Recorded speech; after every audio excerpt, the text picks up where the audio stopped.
Thunder shook the gas station windows, and the lights flickered, and I grabbed the counter. The fluorescence steadied, and I exhaled. I was 16, and pulling a solo shift because the other guy called in sick. The storm had been building for an hour, and every time the thunder cracked, the lights blinked, and the dread punched through me. I paced past the fire extinguisher on the wall for the 10th time. A box of zip ties sat on the shelf under the counter next to the scissors. I counted the register twice to keep busy and slid the drawer shut, and every light on the block died at the same time. The register died, and the coolers stopped, and I grabbed the counter because the dark was instant and total. I yanked out my phone, and the screen said, "Citywide power outage." My boss had already texted, "Stay put, lock the doors." I locked the front door.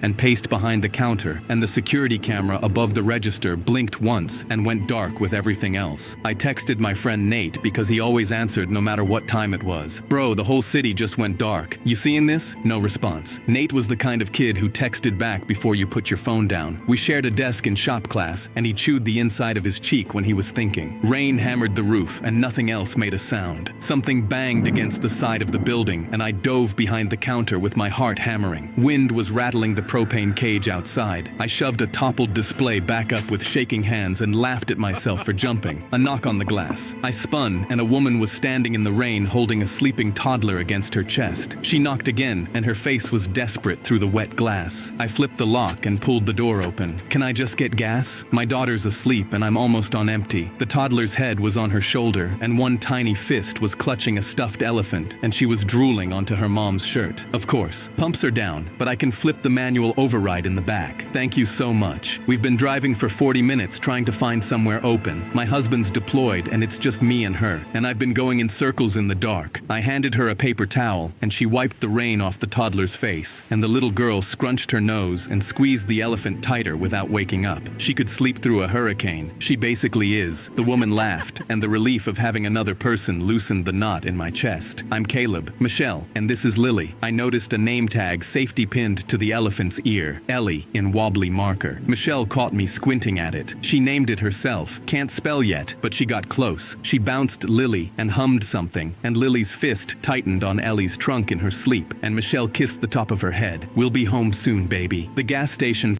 felt warmer and smaller with them in it, and the blackout didn't matter. I went to the back room to flip the manual pump switch. I could hear Michelle laughing at something Lily did in her sleep. The front door chimed behind me. I came back out, and my stomach dropped through the floor. Three men in ski masks and gloves inside the gas station. The biggest one already behind the counter, the second flipping the lock, the third 2 feet from Michelle. She yanked Lily against her chest, and the girl woke up whimpering, and Michelle's face went white, and everything warm about the last 10 minutes died. "Nobody moves." He grabbed my collar, and I swung at him, and he caught my wrist and slammed it down, and had a zip tie cranked around both wrists before I could swing the other. I kicked, and he pinned my legs and dragged me to the counter and zip-tied my hands to the metal shelf underneath. I yanked immediately, and the shelf rattled, and he kicked me in the ribs so hard something cracked, and I curled around the pain but kept pulling. He crouched and ripped my name tag off. "Caleb, I know your name. When this is over, you forget everything." He pointed at Michelle. "That baby stops crying or we have a problem." Lily was wailing. Michelle pressed the girl's face against her shoulder and rocked, and the terror on her face gutted me so completely. I pulled at the zip tie until my skin tore and blood ran down both forearms and dripped off my elbows. Michelle saw it, and her face crumpled, and she mouthed, "Stop," but I shook my head and kept pulling. The big one ripped the cash drawer out, and bills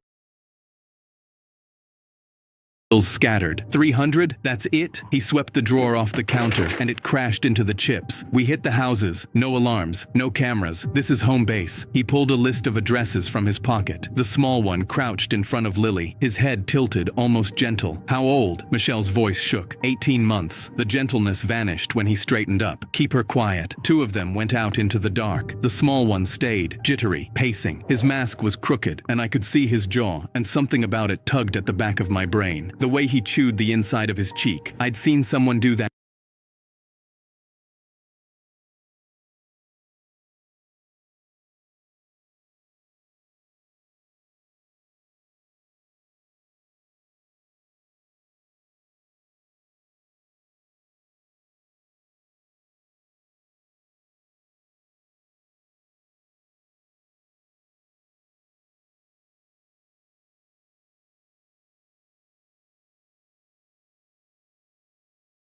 at every day in shop class. The second they left, I started pulling at the shelf. The screws were loose in the old wood. I braced my feet and pulled, and my cracked ribs screamed, and I bit down until I tasted blood and the screws ripped free. I flattened behind the counter. The security camera had a tiny green light, battery backup, still recording. I grabbed the scissors and sawed through the zip tie, and it snapped and blood was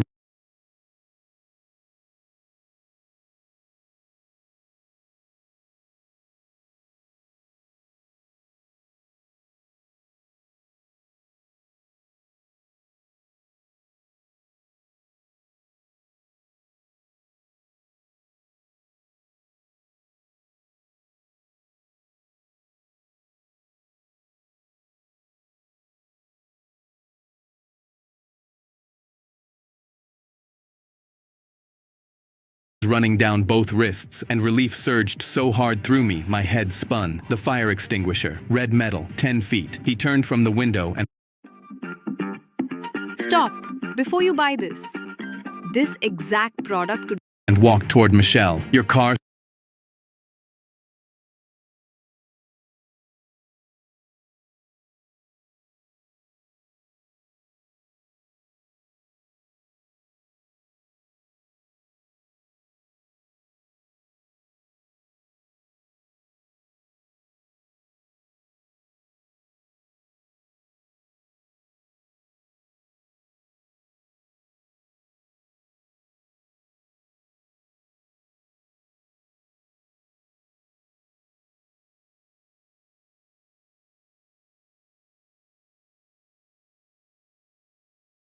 are still running? She nodded. Keys. She pulled back. Please, her car seat's in there. He grabbed for the keys, and she twisted, and Lily screamed, and the fury was so instant and blinding, my body moved before my brain caught up. I ripped the extinguisher off the wall and swung at the back of his legs, and he went down hard. He rolled and kicked me in the stomach, and I doubled over but held on. I swung again, and his shoulder crunched, and he crashed into the chip display, and the whole unit toppled, and cans and glass exploded everywhere. He grabbed a bottle and hurled it at my head, and I ducked, and it shattered against the wall. I charged and swung low and caught his knee, and he buckled. Ellie was on the floor between us, staring up with button eyes. I slammed the extinguisher into his chest, and he let go. Michelle, run! Your car! She sprinted for the door with Lily screaming. I shoved through the back room door and slammed it and threw my weight against it, and he hit it from the other side so hard my feet slid. I jammed the mop handle through the door handle and burst out the back exit. Michelle's van was at the pump. She was turning the key, and the engine clicked dead. She'd been running it for 40 minutes. Dead battery. The panic was choking me. I sprinted to the hood and slammed my palms on it. Pop it! She was shaking so hard she couldn't find the latch. Lily was screaming in the back. Michelle, the hood! She found it, and I ripped the cables and dried the terminals with my shirt, and inside the store the mop handle cracked. He was almost through. Try now! Click. Nothing. I slammed the battery housing and corrosion crumbled off the terminal. Again! Click. The engine coughed and died. The back door was splintering. I grabbed both terminals and squeezed them against the posts with my bare hands. Now! The engine caught and roared, and I yanked my hands free and slammed the hood. Drive! Don't stop! What about drive? She tore out, and the taillights vanished. I sprinted to the front and hauled the door shut with my bloody hands slipping and grabbed the padlock from the propane cage, and it took 3 tries to snap it through. He was locked inside, pounding on the glass. The back door splintered open behind me. He was getting out, headlights coming fast. The other 2. The van pulled in, and the big one jumped out. What happened? He got out. Woman's gone. The big one scanned the dark. I was behind the air pump 15 feet away. Find him. I ran. Vaulted the fence, and my ribs screamed, and I stumbled through a backyard. Fence rattling behind me. Boots on grass. I cut through a yard, and a motion light clicked on, and I was lit up, and I dove over the next fence and landed in a garden and kept running. I shoved through a hedge, and thorns ripped my arms, and came out on a pitch-black street and sprinted 3 blocks and ducked into an alley behind a dumpster. Flashlight beams at the end of the alley. Check over here. I pressed my face into my knees and pulled my feet in, and the beam swept past the dumpster 6 inches from my shoes. He's gone. Come on. We're losing time on the houses. Boots fading. They went back to robbing the neighborhood. I stayed behind the dumpster, shaking and crying from exhaustion. Then I heard screaming. Not from the gas station. From a house 2 streets over. A woman screaming, "Get out of my house," and glass breaking, and I could hear it cutting through the rain, and I knew exactly what was happening. They were inside someone's home. I should have stayed behind the dumpster. I should have waited for the sirens. But Michelle's face flashed through my head, and the sound of Lily crying, and I was terrified. But I shoved myself up and ran toward the screaming. A little yellow house with the front door kicked open. I crouched behind the porch railing and dialed 911 with shaking bloody fingers. 3 men robbing a house on Miller Street. Yellow house. Broken front door. There's a woman inside screaming. I hung up. Inside I could hear them tearing through cabinets, and the woman was sobbing. I grabbed a garden gnome off the porch next door and hurled it through the side window of the robber's van, and the alarm erupted. The big one came crashing through the front door, and I was already running. He saw me in the streetlight for half a second. It's the kid from the station. Both of them came after me. I sprinted down the alley, and the big one was fast for his size, and I could hear his breathing getting closer. I cut left and grabbed a recycling bin and threw it behind me, and plastic bottles exploded across the pavement, and he tripped and went down hard and cursed. I vaulted a chain link fence and dropped into a yard, and there was nowhere left to run, so I crawled under a deck and pressed myself flat against the dirt, and cobwebs stuck to my face, and something skittered across my hand, and I clamped my jaw shut to keep from screaming. Boots on the pavement above me, flashlight beams sweeping through the fence slats. The light crept along the edge of the deck 6 inches from my face. Check under there. We don't have time. That alarm's gonna bring every neighbor on the block. We go now. The van peeled out. I crawled out from under the deck and spit dirt out of my mouth and stumbled back to the yellow house. The old woman was standing in her doorway in a bathrobe, clutching a phone and shaking. Are you okay? They took my mother's jewelry box. It was the only thing I had left of her. Her voice broke and I grabbed the porch railing because my legs were about to give out. The police are on their way. I called them. She looked at my wrists. The gauze from the zip ties had soaked through and blood was dripping off my fingers onto her welcome mat. Oh honey, you're bleeding everywhere. I'm okay. You are not okay. You're a child. She went inside and came back with a dish towel and wrapped it around my worst wrist and tied it tight, and her hands were gentle and steady even though she'd just been robbed. What's your name? Caleb. Caleb, why on earth did you run toward this house? Because I could hear you screaming. She pressed her hand against my cheek and her eyes filled up. I heard sirens getting closer, and I turned and ran back toward the gas station because the night wasn't over. The park. Introducing Grammarly like you've never seen before. Your all-in-one writing essential. Say hello to Humanizer, a tool that parking lot was dark and empty. The padlock was on the front door, but the back door was hanging off its hinges. I stepped through and glass crunched under my shoes. The store was trashed, chips and soda and broken glass and the cash drawer on the floor. I grabbed the fire extinguisher from where I'd dropped it. Then I heard breathing behind the ice freezer. I raised the extinguisher and crept toward the sound. The green glow of the security camera lit up a face, and I stumbled backward. Nate Mitchell. I'd known that jaw. I'd been staring at it all night through the crooked mask, and my brain had been screaming at me to recognize it, and I wouldn't let myself. 4th grade. He came to my birthday party, and we ate so much cake we both threw up. Shared headphones in study hall every single day for 2 years. He was holding his shoulder where I'd hit him with the extinguisher, and tears were running down his face. Nate. Caleb. A woman and a baby were in this store. A little girl with a stuffed elephant was screaming on the floor while you stood over her. He flinched at every word. I told them the station was closed. I told my brother, your brother kicked my ribs in. He's my brother. I couldn't say no. You could have said no. You have my number. You sat next to me in study hall yesterday. I know. He pressed his face into his hands. He said nobody gets hurt. Quick money. My brother got out of county 6 months ago, and he showed up at my house and said he had a plan, and I was going to help. You could have said no. You've met my brother. He was right. I had just met his brother, the man who cracked my rib and ripped a cash register apart with his bare hands. He moved into my room, took my bed, ate my food, told me I owed him because he didn't snitch on me for something I didn't even do. Nate wiped his face. I'm not making excuses. I'm just telling you what happened. Headlights swept through the windows. The van was back. Nate's face went white. They're back. My brother won't leave without me. He grabbed my arm. If he finds you here, he's not letting you walk out. The flashlight cut through the broken back doorway. The big one ducked in, and he looked even bigger in the dark, and his boots crunched on glass. He was carrying a crowbar from the van. Nate, let's go. Nate squeezed my arm. Stay down. He stood up. I'm here. The flashlight hit his face. Where's the kid? Gone. He ran. The big one grabbed Nate by the collar and shoved him toward the back door. Nate stumbled and planted his feet. Wait. We don't wait. I said wait. The big one swung the flashlight beam around the store, and it landed on me, crouched behind the aisle, and I could feel it on my face like a heat lamp. He's still here? He shoved Nate aside and came down the aisle with the crowbar raised, and he was twice my size, and the fury on his face was volcanic. You locked my boy in. You let the woman go. You called the cops on us at that house. I raised the extinguisher. That's not going to stop me. I squeezed the handle and sprayed him point blank, and he screamed and staggered, clawing at his eyes, and crashed into the cooler doors, and glass shattered. The second guy came through the back door. Nate stepped into the aisle between us. He spread his arms wide and planted his feet. Enough! The second guy stopped. Nate's brother was screaming and wiping his eyes. Get out of my way! No! Nate, I swear to God, move! This is my friend. His voice cracked. His mom drove me to school when mine wouldn't. She packed me lunch because nobody packed mine. I sat next to him every day for 2 years, and he never once made me feel like I was less than anyone. He was crying and shaking and half the size of his brother, and he didn't move. I'm done. I did this because you told me to, and I watched a baby scream on a floor because of us, and I'm done. His brother lunged around him with the crowbar, and Nate grabbed his arm, and they crashed into the shelf, and cans rained down, and I swung the extinguisher and connected with the brother's back, and he dropped the crowbar and howled. The second guy bolted for the back door. Nate and his brother were on the ground, and Nate was holding his brother's arm with both hands, screaming, "Stop!"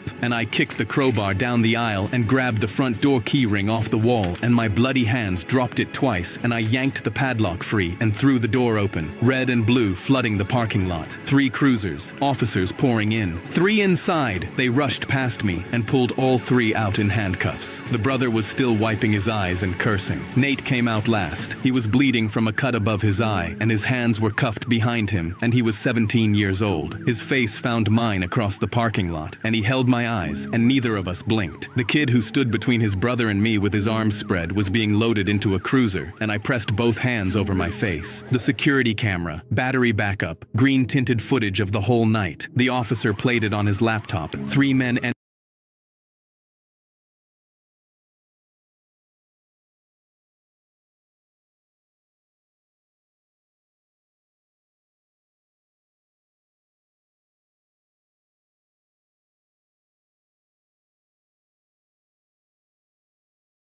entering, me on the floor, Michelle holding Lily, me breaking free, the extinguisher, and at the end, Nate stepping between his brother and me with his arms wide. We have everything on camera, including that kid stepping in front of a crowbar for you. The paramedic wrapped my wrists in white gauze. These are deep, you'll have scars. Michelle's minivan pulled into the lot. She got out, and Lily was asleep in the car seat with Ellie tucked under her arm. Michelle crossed the parking lot and walked straight into me and held on shaking. You told me to run. You needed to run. She's okay. My baby's okay because of you. She brought Lily over and put her in my arms, and she weighed nothing and smelled like baby shampoo, and her tiny hand curled around my finger, and I choked up because this little girl was safe and had no idea what happened tonight. My mom showed up in her bathrobe, police scanner in the kitchen. She grabbed my face and saw the bandages and the bruise and pulled me in so hard my ribs screamed. You're done working nights. Mom, you're done. I buried my face in her shoulder because I was 16, and I'd fought 3 grown men twice and saved a woman from a house, and I wanted my mom, and she was here. The old woman from Miller Street gave a statement. She described the kid who threw a gnome through the van window, and the dispatcher confirmed my 911 call. He ran toward the screaming, she told the officer. Everyone else would have run away. Nate wrote me from county. 1 page. I stepped in front of my brother because you swung a fire extinguisher for a baby you didn't even know. I want to be the kind of person who does that. I'm not there yet, but I'm trying. I screenshot it and almost posted it to my Snapchat story, and then put my phone down because some things aren't for the internet. I read it twice. The register was replaced, but the dent in the counter from where his brother ripped the drawer out was still there. My first day shift, I found Ellie behind the shelf where she'd rolled during the fight. I picked her up and put her on the counter. Michelle came in a week later with Lily on her hip, and the little girl pointed and screamed, "Ellie!" and I handed it to her, and she hugged it against her face. Michelle grabbed my hand and held it. She didn't need to say anything. I squeezed back. Lily was already toddling toward the candy aisle like nothing had ever happened in this building.